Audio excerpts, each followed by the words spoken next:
General बात करें, vitamin term किसने दिए? तो फंक ने दिए। विटामिन की खोज करता भी पूछे तो फंक है। विटामिन कार्बनिक यौगिक होते हैं, ये भी एग्जाम में पूछा जाता है। विटामिन इनऑर्गेनिक कंपाउंड होते हैं या ऑर्गेनिक? तो ऑर्गेनिक कंपाउंड होते हैं। विटामिन की सूक्ष्म मात्रा में, बोलो माइक्रो अमाउंट में, प्रतिदिन एवरीडे हमारी बॉडी को इसकी आवश्यकता होती है। मतलब हमारी बॉडी में विटामिन का संश्लेषण नहीं होता है तो हमें फूड इनटेक के थ्रू हमें विटामिन, सारे विटामिन एवरीडे सूक्ष्म मात्रा में लेने आवश्यक होते हैं। जो हम भोजन इनटेक करते हैं उससे हमारी पूर्ति होती है। तो शरीर में विटामिन का संश्लेषण नहीं होता है। लेकिन एक अपवाद स्वरूप एक्सेप्शन पता होना चाहिए कि विटामिन डी का सूर्य की प्रकाश की उपस्थिति में हमारी त्वचा द्वारा संश्लेषण होता है।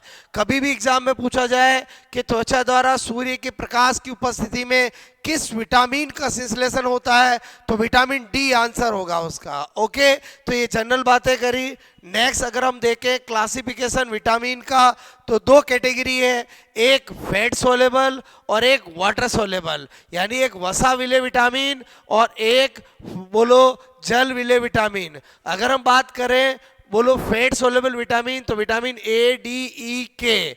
और अगर हम देखें वाटर सोलेबल तो बी और बोलो सी। बी कॉम्प्लेक्स में B1, B2, B3, B5, B6, B7, B9 और B12। तो टोटल काउंट करते हैं तो कुल 13 विटामिन होते हैं जिनकी आवश्यकता प्रतिदिन होती है। बहुत सी बार एग्जाम में इतना इजी क्वेश्चन भी आ जाता है कि कौन सा वाटर सोलेबल है, कौन सा फैट सोलेबल है। क्लियर? अगर आप इतनी छोटी सी गलती भी कर देते हो तो वही कहावत हो जाएगी कि गई भैंस पानी में। ठीक है, गई भैंस, बोलो मैंने कहा पानी में, यानी बी और सी ये दोनों बोलो पानी यानी जल विले विटामिन होंगे। क्लियर? तो आपको क्लासिफिकेशन पता चल गया। अब हमें पहले फैट सोलेबल के बारे में पढ़ना है, फिर वाटर सोलेबल के बारे में पढ़ना है।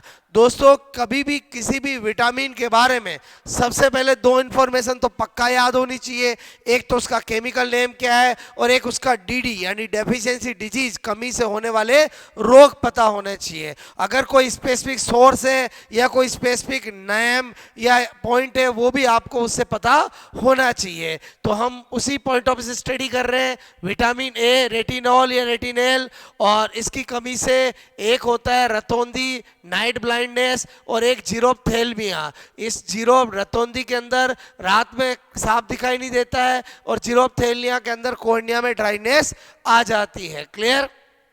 गाजर इसका बेस्ट सोर्स होता है। एक्चुअली गाजर के अंदर विटामिन ए ना होकर उसका प्रीकर्सर बीटा कैरोटीन होता है, जो हम खाते हैं तो लीवर द्वारा विटामिन ए में बदला जाता है। इसी तरह से गोल्डन राइस, सुनहरे चावल जो होते हैं, बोलो गोल्डन राइस, उसमें बीटा कैरोटीन और आयरन दोनों होते हैं, और वही गाजर की तरह ही हमें खाने पर ये विटामिन ए में बदलते हैं। क्लियर? तो ये पता होना चाहिए गोल्डन राइस में बीटा कैरोटीन के साथ साथ आयरन भी होता है। उसके बाद बात करें विटामिन डी की, कैल्सीफेरॉल इसका केमिकल नेम होता है, और कमी से बच्चों में रिकेट्स होता है और बड़ों में ऑस्टियोमेलेशिया होता है, और ये सनलाइट से स्किन के द्वारा सिंथेसिस होता है। उसके अलावा सार्क लीवर ऑयल, मछली के जिगर का तेल, उसमें भी विटामिन डी अच्छा खासा होता है, और सार्क लीवर ऑयल में विटामिन ए भी होता है, डी भी होता है, लेकिन ए क्या होता है, बहुत ही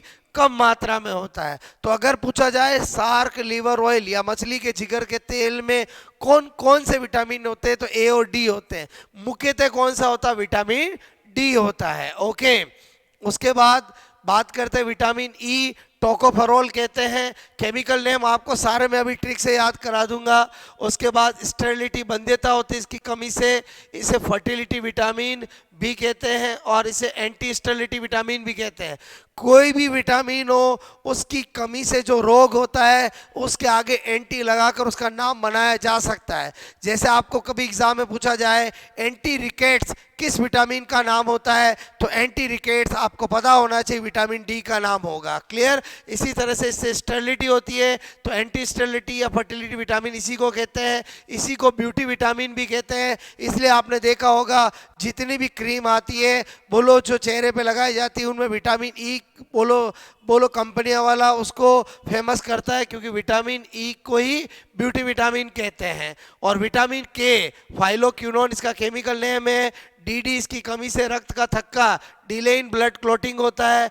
क्यों होता है, क्या रोल है, तो विटामिन के की प्रेजेंस में लीवर प्रोथ्रोम्बिन का निर्माण करता है। क्लियर, आपको पता होना चाहिए ब्लड क्लॉटिंग की मैकेनिज्म में प्रोथ्रोम्बिन जो होता है वो सेकंड स्टेप में जरूरी होता है, क्योंकि तभी वो होगा तभी थ्रोम्बिन में बदलेगा। तो इसका मतलब हुआ कि विटामिन के की कमी हो गई तो प्रोथ्रोम्बिन का संश्लेषण स्लो हो गया, तो रक्त का थक्का जमना भी स्लो हो गया। तो विटामिन के का रोल ब्लड क्लॉटिंग को डिले करने में कहाँ होता है, आई होप आपको समझ में आया होगा। तो दोस्तों हमने बोलो फैट सोल्युबल विटामिन के सारी कैटेगरी स्टडी की है। अब हम बात करते हैं जल विलेय विटामिन। जल विलेय विटामिन में एक विटामिन बी कॉम्प्लेक्स आता है, एक विटामिन सी आता है। पहले विटामिन बी कॉम्प्लेक्स की बात करते हैं। अगेन चार्ट में बता रहा हूँ, विटामिन बी1 इसका केमिकल नेम होता है थायमीन। स्पेलिंग ध्यान रखना है THIAMINE, क्योंकि थायमीन जो ये वाला होता है ये नाइट्रोजन बेस होता है। क्लियर, जो कि डीएनए का स्पेसिफिक होता है। तो कभी भी आपको थायमीन दे तो ये देखना है कि थायमीन कौन सा है। ओके, विटामिन जैसी फीलिंग्स आएगी, बोलो वो कौन होगा, बोलो विटामिन होगा। बेरी बेरी इसकी कमी से होता है, जिसके अंदर लॉस ऑफ एपेटाइट, भूख नहीं लगती है। ओके, तो आई होप आपको विटामिन बी1 समझ में आया होगा। केमिकल नेम अभी ट्रिक से बता दूंगा, बी2 राइबोफ्लेविन बोलते हैं। चिलोसिस रोग होता है, क्या होता है कि जिसके भी ये लिप्स होट होते हैं उनके ये जो कॉर्नर होते हैं यहाँ अक्सर कट लगता है, इसका मतलब विटामिन बी2 की कमी है, इसी को चिलोसिस कहा जाता है। विटामिन बी3 का केमिकल नेम नियासिन होता है।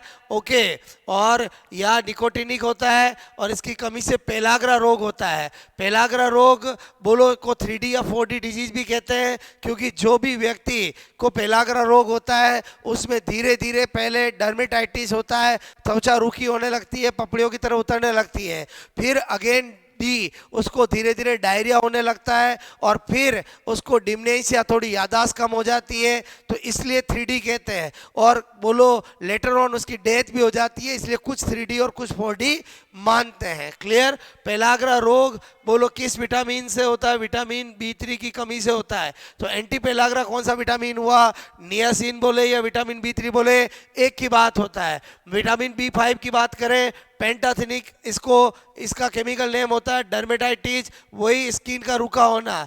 और विटामिन बी6 को पायरोडॉक्सिन कहते हैं, नर्वस रोग, चक्कर आना, झीमस लाना, ये इससे होता है। उसके बाद विटामिन बी7 की बात करें, बायोटीन, लॉस ऑफ हेयर, बालों का गिरना, इसीलिए विटामिन एच भी कहा जाता है। विटामिन 9 की बात करें, फॉलिक एसिड, और इसकी कमी से मैक्रोसाइटिक एनीमिया होता है। तो दोस्तों मैं यहाँ पर आपको इसका मीनिंग बताना चाह रहा हूँ। ये आरबीसी होती है जिसकी सामान्यतः साइज 7.5 माइक्रोन होती है। अगर आयरन की कमी हो जाती है तो इसकी साइज घट जाती है, छोटी हो जाती है, जिसको हम माइक्रोसाइटिक क्या बोलते हैं, बोलो माइक्रोसाइटिक एनीमिया। और अगर फोलिक एसिड की कमी होती है तो साइज बढ़ जाती है, जिसको मैक्रोसाइटिक एनीमिया कहते हैं। आपको पता होना चाहिए कि माइक्रो या मैक्रो एनीमिया बोलो दोनों ही कंडीशन सही नहीं होती है, स्पेशली प्रेग्नेंट लेडी के अंदर कभी एनीमिया नहीं होना चाहिए। इसीलिए डॉक्टर प्रेगनेंसी में फॉलिक एसिड और आयरन की टैबलेट चलाते हैं। क्लियर, ताकि इन दोनों की कमी नहीं होनी चाहिए, एनीमिया ये दोनों टाइप का नहीं होना चाहिए। तो फॉलिक एसिड या विटामिन बी9 की कमी से होने वाले एनीमिया को क्या कहते हैं, मैक्रोसाइटिक एनीमिया, आरबीसी की साइज बढ़ जाती है। फिर है विटामिन बी12, साइनोकोबालामीन कहते हैं, सबसे ज्यादा कंपटीशन एग्जाम में पूछा जाता है। साइनोकोबालामीन यानी कोबाल्ट धातु इससे संबंधित होती है, और पर्निशियस एनीमिया इसकी कमी से होता है। और पर्निशियस एनीमिया के अंदर आरबीसी परिपक्व मैचुरेशन नहीं होता है। आई होप आपको ये विटामिन बी कॉम्प्लेक्स समझ में आया होगा। उसके बाद विटामिन सी की बात करते हैं। केमिकल नेम एस्कॉर्बिक एसिड होता है और इसकी कमी से स्कर्वी रोग होता है, मसूड़ों से खून आना, ब्लीडिंग इन गम्स। और आपको पता होना चाहिए आंवला हो, नींबू हो, संतरा हो, सिट्रस, ये सब क्या होते हैं, विटामिन सी के अच्छे सोर्स होते हैं। इसे एंटी वायरल विटामिन कहते हैं। इसीलिए आपने देखा होगा अभी जब कोविड आया था तो उसमें बहुत सारों को विटामिन सी खाने के लिए कहा गया था, क्योंकि विटामिन सी हमारे एंटीऑक्सीडेंट भी होता है, इम्यून पावर को भी स्ट्रॉन्ग करता है, उसके साथ साथ एंटी वायरल भी होता है, एंटीऑक्सीडेंट भी होता है। जो विटामिन सी ज़्यादा इंटेक करते हैं उनकी स्किन में झुर्रियाँ जल्दी नहीं आती है, उनमें बुढ़ावा जल्दी नहीं दिखाई देता है। इसीलिए आपने देखा होगा पुराने लोग, बूढ़े लोग जो होते हैं वो बहुत समय से आंवला का ज़्यादा इंटेक करते हैं, क्योंकि आंवला में विटामिन सी रिच होता है और आंवला हमें एंटीऑक्सीडेंट का कार्य करता है। ओके, और इम्यून सिस्टम भी अच्छा रहता है। आई होप आपको एक बार सारे केमिकल नेम डीडी समझ में आए होंगे। अब होता क्या है, ये सब बुक्स में लिखा होता है, स्टूडेंट की प्रॉब्लम क्या होती है, वो भूल जाते हैं कि इधर विटामिन लिखे हुए इधर केमिकल नेम, तो कौन सा किसका होता है। तो इसके लिए मैं आपको 2 ट्रिक बता रहा हूँ, उनसे आप ध्यान रख सकते हो। बोलो, सबसे पहले यहाँ पर केमिकल नेम याद करने की ट्रिक बता रहा हूँ। पहली ट्रिक है, बोलो, जिसके अंदर vitamin A B C D E K, एक बार सभी विटामिन के केमिकल नेम बता रहा हूं। क्लियर? जब भी कुछ नहीं बोला जाता है तो विटामिन बी का मतलब B1 होता है, ये ध्यान रखना है। तो मैंने कहा ए बी सी डी ई के, तो मैंने एक ट्रिक लिखी, रथ पर एक टॉफी। क्लियर? क्या है रथ पर एक टॉफी? तो रथ का मतलब क्या हो गया, रेटिनॉल, थे का थायमिन, बोलो ए का एस्कॉर्बिक, डी का कैल्सीफेरॉल, टो का मतलब टोकोफेरॉल, फी यानी फाइनोक्यूनॉल। ओके, और यानी ये vitamin A B C D E K chemical name रथ पर एक टॉफी से ध्यान रख सकते हैं। ट्रिक नंबर 2, जिसके अंदर सारे विटामिन बी कॉम्प्लेक्स के केमिकल नेम सबसे ज़्यादा कंफ्यूजिंग इसी में होता है स्टूडेंट, कि पायरोडॉक्सिन, फ्लेवो आपका जो है राइबोफ्लेविन इधर से इधर हो जाता है। तो उसका क्या ट्रिक बता रहा हूँ, इधर देखो। तेरी रानी निशा पुल पर बड़ी फास्ट चल रही है। एक्चुअली इसके पीछे एक कहानी है, इन दोनों ट्रिक को जोड़ता हूँ। होता क्या है कि आपने देखा होगा जब भी किसी नए नए जो कपल होते हैं उनमें आपस में बहुत प्यार होता है, जो पर्सन होता है जिसकी नई नई शादी होती है वो अपनी वाइफ को रानी कह के पुकारता है, जो भी उसका नाम होता है उससे पहले रानी लगाता है। क्लियर? बाद में तो क्या बोलेगा वो सब जानते हैं, लेकिन मैं न्यू कपल की बात करता हूँ, आपको याद कराना चाहता हूँ। तो एक लड़की है जिसका नाम है निशा, जिसको टॉफ़ी खाना बहुत पसंद होता है, कहीं भी उसको टॉफी दिख जाती है तो दौड़ी चली जाती है। क्लियर? तो बस उस निशा की शादी एक पर्सन से हो जाती है और वो हनीमून मनाने, बोलो आपसे मैं कह रहा हूँ, मलेशिया जाते हैं। क्लियर? और साथ में एक फ्रेंड, क्योंकि 2 फ्रेंड मिलके जाते हैं, दोनों की नई नई शादी होती है। अक्सर हनीमून पर लोग फ्रेंड्स कपल बना के जाते हैं ताकि उनको कोई प्रॉब्लम नहीं आए। तो ऐसे ही 2 फ्रेंड्स की शादी साथ में होती है तो वो अपने जोड़े के साथ मलेशिया घूमने जाते हैं। ओके, तो वहाँ पर बहुत सारे पुल होते हैं, तो वो निशा जो है उसको पुल के उधर एक रथ पर टॉफी दिखाई देती है, तो वो निशा बहुत भागी भागी, क्योंकि उसको टॉफी बहुत पसंद होती है। तो वो पर्सन उस निशा के हस्बैंड को कहता है, वही यहाँ पर लिखा है कि तेरी रानी निशा पुल पर बड़ी फास्ट चल रही है। क्लियर? तो आई होप दोनों ट्रिक का संबंध समझ में आया होगा। रथ पर एक टॉफी और तेरी रानी निशा पुल पर एक बड़ी फास्ट चल रही है। तो अगर ये कोटेशन याद रखने से काम हो जाएगा, क्योंकि ये तो हम जानते हैं कि विटामिन बी कॉम्प्लेक्स के अंदर पहले B1, फिर B2, फिर B3, फिर B5, फिर B6, फिर B7, B9 और फिर B12 आता है। तो तेरी का मतलब B1 का क्या हो गया, थायमिन हो गया। बोलो रानी, रानी का B2 का मतलब राइबोफ्लेविन हो गया। फिर निशा का मतलब B3 का मतलब नियासिन हो गया।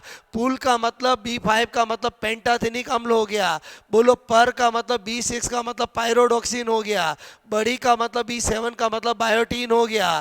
फास्ट का मतलब B9 का मतलब फोलिक एसिड हो गया। और B12 का तो साइनोकार्बोनमीन सब जानते ही है। मैं क्या बताना चाह रहा हूँ, मेरी बात को समझना। तेरी रानी निशा पुल पर बड़ी फास्ट चल रही है, तो इसमें आपको कौन से विटामिन का नाम है, तो आपको पता है बी कॉम्प्लेक्स के अंदर पहला B1, तो तेरी का क्या हो गया, बोलो आपका थायमिन हो गया। फिर B1 के बाद B2 आता है, तो तेरी रानी का राइबोफ्लेविन हो जाएगा। फिर B3 यानी आपको पता चल गया तेरी रानी निशा का नियासिन हो जाएगा। आई होप आपको दोनों ट्रिक से सारे केमिकल नेम, जितने भी विटामिन के 13 विटामिन के केमिकल नेम मैंने याद करा दिए। बस क्या ध्यान रखना है, रथ पर एक टॉफी और तेरी रानी निशा पुल पर फास्ट चल रही है, आपका काम हो जाएगा। क्लियर? आई होप आपको मैंने रैपिड फास्ट विटामिन टॉपिक को रिवाइज करा दिया है। अक्सर इसे क्वेश्चन आ जाता है, तो कभी भी आप इसको 15 मिनट में रिवाइज कर सकते हैं और अपने टॉपिक विटामिन को क्लियर कर सकते हैं। आई होप आपको ये लेक्चर जरूर पसंद आया होगा। कमेंट्स करके जरूर बताएं मुझे, और इसी तरह से बायोलॉजी को पढ़ते रहें और मस्त रहें। Best of luck.